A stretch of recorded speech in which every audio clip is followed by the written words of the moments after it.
জেলখানায় করাপশন হচ্ছে সবচেয়ে বেশি যে অভিযোগটা ওঠে সেটা হচ্ছে মাদক বেচা বিক্রি। মানে এত এত সুরক্ষিত প্রাচীর, কারারক্ষী, এত কিছু ঢুকে কেমনে? আচ্ছা, আপনি যে ভালো কথা বলছেন, বন্দি যে আছে, বন্দির দেখবেন প্রায় 60% বন্দি দেখবেন বা অর্ধেকের বেশি বন্দি কিন্তু এই মাদক দ্রব্যের জন্য। আচ্ছা, হুম, মারামারি, কারাকাটি, অন্য যাই কিছু জমি জমা থাক, এই মাদকের, হিরোইন ব্যবসা, এই সমস্ত জিনিসের বন্দির সংখ্যাটাই বেশি। যখন এটি হয় তখন ভিতরে যারা অনেক দিন ধরে থাকে তারা কিন্তু আস্তে আস্তে অ্যাডিক্ট হয়ে যায়। আচ্ছা, তখন সে জানে যে আগে তো ছিল যে 30 বছরের সাজা হলে সে 22-23 বছর চাকরি করে সাজা খাটলেই চলে যেত। হ্যাঁ, এখন কিন্তু আমৃত্যু একটা সাজা আছে, ওইটা মানে মৃত্যুর আগ পর্যন্ত তার জেলেই থাকতে হবে, তার কোনো উপায় নেই। এখন যখন এরকম থাকে, ফার্স্ট্রেশনের কারণে হোক বা পূর্বের অভ্যাসের কারণে হোক, ভিতরে এই বেচাকেনাটা হয়। এটা খালি এক জায়গার দোষ না, এখানে কিন্তু কারা কর্তৃপক্ষেরও কিছু গাফিলতি আছে, কিছু বদমাইশ লোক আছে, কিছু দুষ্ট লোক আছে। আমরা এটাও শুনেছি বা এটাও আমরা দেখেছি যে কারাগার থেকে যখন আদালতে আসামিকে হাজিরা দিতে নিয়ে আসা হয় তখনও একটু হাত বদল হয়ে কারাগারে ঢোকার ঘটনাও ঘটেছে, আমরা দেখেছি। দেখেন, মানে আপনি বললে আমি খালি অতীত ঘটনার সাথে রিলেট করি, হ্যাঁ। বলতেই বললাম যে কারাগারে যখন আসে, হ্যাঁ, এই যে লুৎফুজ্জামান বাবর যিনি একসময় স্বরাষ্ট্রমন্ত্রী ছিলেন, ওনার কথা কিন্তু আমি বেগম খালেদা জিয়া, শেখ হাসিনা দুইজনকেই বলছি যে বেগম খালেদা জিয়াকে ম্যাডামই ডাকতাম, শেখ হাসিনাকে আমি কখনো স্যার ডাকতাম, কখনো ম্যাডাম ডাকতাম।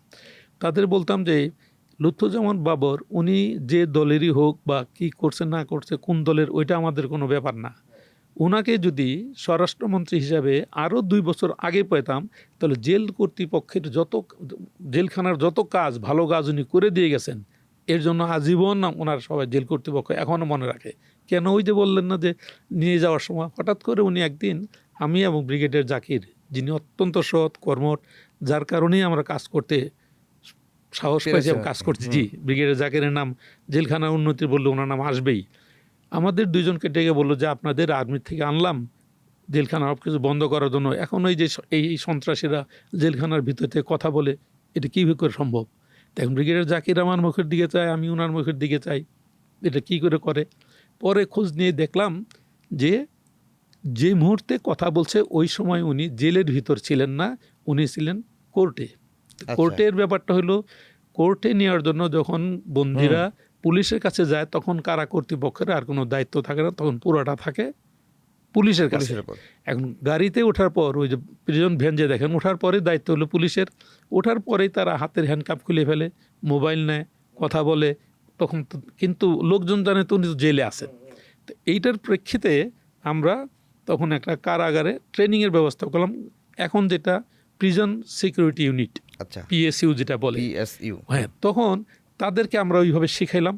কেউ ওইখানে পত্রিকা বিক্রি করতেছে, কেউ চা বিক্রি করতেছে, কেউ কুলির কাজ করতেছে, কোর্টে, রেল স্টেশনে, ওই সদরঘাটে, প্রকৃত অর্থে কিন্তু তারা কারারক্ষী। আচ্ছা, 3 দিনের সময় গোয়েন্দার জন্য। যে আর বললাম যে যখন কারাগার থেকে এই সমস্ত সন্ত্রাসী বা বন্দিরা যখন কোর্টে যায়, কে কি করে এগুলির ছবি তুলতে হবে, এগুলি দিতে হবে।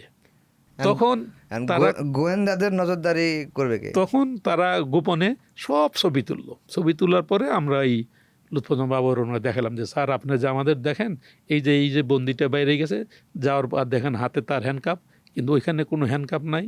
তার ওয়াইফ সবার সাথে মিলে পোলাও খাইতেছে, টেলিফোনে কথা বলতেছে, এই জিনিসগুলি। তখন উনি রাজি হইলেন যে আচ্ছা তাহলে ঠিক আছে, আপনারা তাহলে যে ইউনিট খুলতে চাচ্ছেন সিকিউরিটি ইউনিট, এটা খোলেন, এটার জন্য সরকারিভাবে অনুমোদন দেয়।